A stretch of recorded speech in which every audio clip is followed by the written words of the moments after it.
Have you ever had someone take over your thoughts so completely that no matter what you do, you just can't shake them off? They keep showing up everywhere. Their name pops up in your mind at random moments. A song, a place, or even a smell reminds you of them. It feels like they've occupied space in your head, and you have no idea why. Maybe it's someone you barely know, or maybe it's an ex, a friend, or even someone who hurt you. You try to distract yourself, but their name, their face, their voice, it all lingers. It's almost like they live rent-free in your head. Is it love? An obsession? A deeper connection? Or is there something more psychological at play? Something hidden in your subconscious? But why does this happen? What if I told you that it has nothing to do with them, but everything to do with you? Your mind is trying to tell you something, but what? Is it an unresolved emotion, a missing piece of yourself, or a lesson you've yet to learn? Carl Jung, one of the greatest psychologists of all time, believed that when someone keeps appearing in your mind, it's not random. Your subconscious is trying to tell you something. This person represents a deeper part of yourself, your desires, your wounds, or even an unresolved aspect of your own personality. In this video, we're diving deep into Carl Jung's psychological insights to uncover the real reason why you can't stop thinking about this person. And once you understand it, you'll finally be able to take back control of your thoughts. Let's get started. 1. The anima and animus, your mind's reflection. Jung introduced the idea of the anima and animus, the unconscious feminine and masculine sides of a person. He believed that when we obsess over someone, it could mean they represent qualities we lack or have yet to embrace within ourselves. Carl Jung's concept of the anima and animus explains how the people who occupy our thoughts might actually be reflections of our own unconscious mind. The anima, for men. This is the feminine energy within a man's unconscious. It represents deep emotions, intuition, and the hidden aspects of his psyche. When a man constantly thinks about a woman, it may not just be about her. It could be his unconscious projecting his own unresolved emotions or qualities he has yet to integrate into himself. The animus, for women. This is the masculine energy within a woman's unconscious. It embodies logic, reason, and assertiveness. If a woman is fixated on a man, it could mean she's unconsciously drawn to qualities she has yet to embrace within herself. Jung believed that when we are captivated by someone, whether through admiration, love, or even frustration, it often means they represent something our unconscious mind wants us to explore. This is why certain people haunt our thoughts. They mirror aspects of ourselves we need to confront. For example, if you're naturally introverted, but you keep thinking about someone outgoing and charismatic, it might mean you're unconsciously drawn to the part of yourself that craves more confidence. If you're overly structured and logical, and you keep thinking about someone who is free-spirited and creative, your subconscious might be telling you to embrace spontaneity. These people act like a mirror, reflecting the parts of yourself that need balance. And until you integrate those qualities into your own life, your mind will keep bringing them back to your attention. But what if it's not admiration? What if you can't stop thinking about someone who hurt you? 2. Unresolved emotions, the open loop in your mind. Jung believed that unfinished emotional business creates loops in the subconscious. If you have an unresolved conflict, a painful memory, or deep regret connected to someone, your mind will keep revisiting it, trying to make sense of it. Maybe you never got closure. Maybe you wish things had gone differently. Maybe there's guilt, anger, or sadness that you haven't fully processed. Have you ever had an argument with someone, walked away, and then spent the rest of your day replaying the conversation in your head? That's an open emotional loop, an unresolved thought or feeling that your mind refuses to let go of. Carl Jung believed that when someone is always on your mind, It's often because there's unfinished psychological business between you and them. This could be unspoken words. Maybe you never got to say what you truly felt, whether it was an apology, an expression of love, or even anger, lingering guilt or regret. You might feel like you wronged them or they wronged you, and your mind keeps searching for closure. Do you regret something you said or did? Emotional attachment. If they played a significant role in your life, your brain struggles to detach, especially if they left suddenly or unexpectedly. Did the relationship end too soon, leaving questions unanswered? Did they hurt you and you never got closure? Your mind holds onto unfinished business because it craves resolution. Jung called this the Zeigarnik effect. Our brains are wired to replay situations that feel incomplete. That's why you keep running scenarios in your head. What if I had said this? What if they had stayed? What if I could change the past? But here's the hard truth.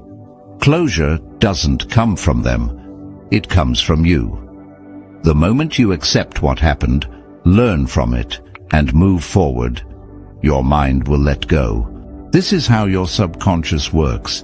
It doesn't like loose ends. Just like a movie that ends on a cliffhanger, your mind constantly revisits unresolved emotions, trying to finish the story.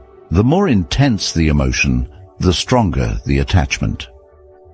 If you felt deeply connected to this person, your mind won't let go until you consciously process and release the emotions tied to them.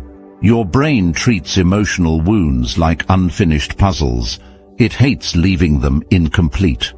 That's why certain people stay in your head long after they're gone. So how do you close the loop? Acknowledge your emotions. Don't suppress your feelings. Recognize them and ask yourself, what exactly am I holding on to? Write it out. Journaling your thoughts can help bring clarity and allow your brain to process unresolved emotions. Seek closure, even if it's one-sided. You don't always need the other person to find peace. Sometimes, just accepting what happened and mentally closing the chapter is enough. Redirect your focus. Shift your energy to new experiences, goals, or relationships that bring fulfillment. Until you deal with these unresolved emotions, the person will keep living in your mind, rent-free. The only way to let them go is to complete the emotional cycle on your own terms. This is why someone from your past, an ex, a lost friend, even an enemy, can suddenly pop into your mind years later. Your subconscious is still searching for resolution. But what if none of this applies? That brings us to number 3, trauma bonds. The hidden link between pain and obsession. Sometimes the reason someone is always on your mind is because they triggered something deep inside you. Trauma bonds are powerful emotional attachments that form through cycles of pain, inconsistency, and emotional highs and lows. These bonds can make you obsessed with someone, not because they bring you happiness, but because your mind has linked them to a deep emotional need that remains unresolved. When someone gives you affection one moment and then withdraws it the next, your brain goes into survival mode. The emotional roller coaster releases dopamine, which is pleasure, and cortisol, meaning stress, creating an addictive cycle. Over time, your subconscious associates this person with both pain and comfort, making them feel essential to your emotional stability. This is why even toxic relationships can feel impossible to walk away from. Jung believed that many of our thoughts and behaviors are controlled by unconscious wounds, things from our past that we've buried but never healed from. If someone hurts you but you still can't stop thinking about them, you might be trapped in a trauma bond, where your mind confuses emotional pain with emotional attachment. If you had a toxic relationship with them, your brain might still be trying to solve what went wrong, even though it's over. If they remind you of someone from your past, like a parent or ex, your subconscious could be replaying old wounds, trying to make sense of them. Here are some of the reasons why trauma bonds keep someone on your mind. Unresolved childhood wounds. Often trauma bonds mirror experiences from childhood. If you had emotionally unavailable parents or inconsistent caregivers, your brain learned to chase love rather than receive it freely. You might be drawn to people who trigger those same patterns, keeping them in your thoughts even when they hurt you. Intermittent reinforcement. Psychologists have found that unpredictable rewards create stronger attachment than consistent attention. If someone gives you affection unpredictably, sometimes warm, sometimes cold, it wires your brain to crave their approval. Fear of abandonment. Trauma bonds create the illusion that losing this person means losing a part of yourself. Your thoughts fixate on them because your subconscious fears rejection, even if rationally, you know they're not right for you. Now, how do you break free from a trauma bond? Understanding that your attachment is based on emotional conditioning, not real love, gives you the power to break free. The key is to heal the original wounds that made you susceptible in the first place. Self-reflection, therapy, and surrounding yourself with emotionally healthy people can help rewire your brain to seek genuine connection rather than toxic attachment. By recognizing a trauma bond for what it is, you can finally let go of the person who's been occupying your mind and take back control of your emotions. The key here is awareness. Once you realize that your mind isn't fixating on them, but rather on what they represent, you can break free. In summary, when you can't stop thinking about this person, the universe is trying to teach you something. Carl Jung believed that when someone lingers in your thoughts, it's not a coincidence, it's a message. The universe, or more specifically, your unconscious mind, is using this person as a symbol to guide you towards self-discovery and growth. Think about it. Why this person? What emotions do they trigger in you? Admiration, jealousy, love, or even resentment? These emotions aren't random. They reveal hidden aspects of yourself that need attention. 1. They represent something you need to face. Jung introduced the concept of the shadow self, the parts of us that we suppress, deny, or ignore.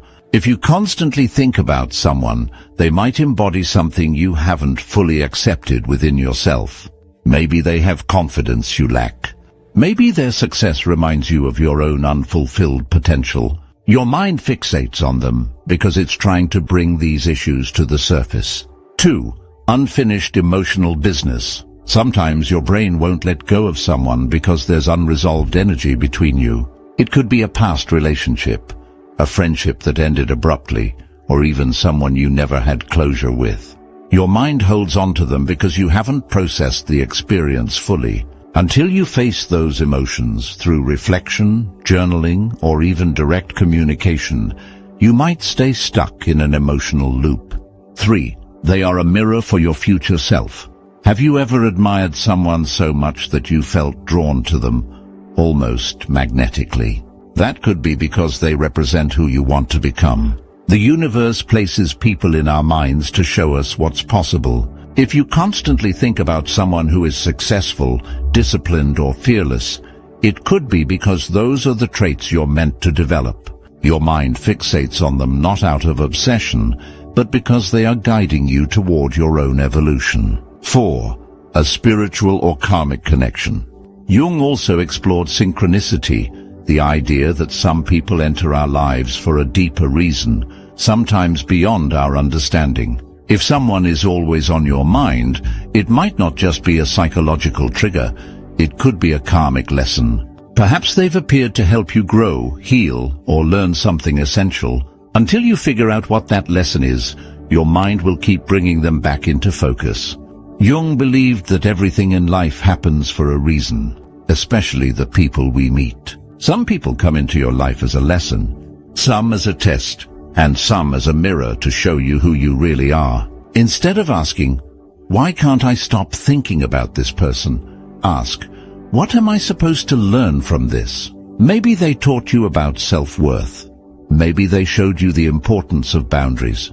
Maybe they forced you to face parts of yourself that you usually ignore. Either way, until you understand the lesson, your mind won't let go. What should you do? Instead of resisting these thoughts, use them as a tool for self-reflection. Ask yourself, what does this person make me feel and why? Is there something I need to learn from them? Do they reflect a part of me that I need to acknowledge or develop? The universe doesn't place people in your mind by accident. It's up to you to decode the message and use it to become a better, more self-aware version of yourself. Now, let's talk about how to break free from the obsession. So, if someone is always on your mind, does that mean they're meant to be in your life? Not necessarily. Jung believed that just because your subconscious fixates on someone doesn't mean you should chase after them. Instead, you should decode what your mind is trying to tell you. Here's how to do that. Step 1. Identify the emotion attached to them. Ask yourself, do I admire them? If so, what qualities do they have that I wish I had? Do they trigger me? If so, what unresolved wounds are they exposing? Do I miss them? Or do I miss the version of myself that existed when I was with them? By answering these questions, you start to see that it's not really about them, it's about you. Step 2. Integrate the lesson into your life. If they inspire you, maybe you need to develop the traits you admire in them. If they hurt you, maybe you need to work on healing and closure. If they represent a past version of you, maybe it's time to reconnect with parts of yourself that you've lost. Your mind won't let go of someone until you learn the lesson they're here to teach you. Step 3. Take conscious control over your focus. At the end of the day, you have control over what you give your energy to. The more you dwell on someone, the more power they hold over you. But when you focus on your own growth, your mind naturally shifts away from them. Remember this. If someone is always on your mind, it's because there's something about them that's unspoken, unresolved, or unacknowledged within you. So instead of obsessing over them, start focusing on yourself. Carl Jung believed that the people who consume our thoughts are messengers from our subconscious. They reflect our fears, desires, wounds, and potential. Instead of seeing them as distractions, see them as keys to understanding yourself on a deeper level. So the real question is, what is your mind trying to tell you? If you found this video eye-opening, don't forget to hit that like button and subscribe for more deep insights into psychology, the mind, and personal growth. Share this video with someone who needs to hear this, and let me know in the comments. Who's been on your mind lately, and why do you think that is? Until next time, keep questioning, keep growing, and take control of your mind.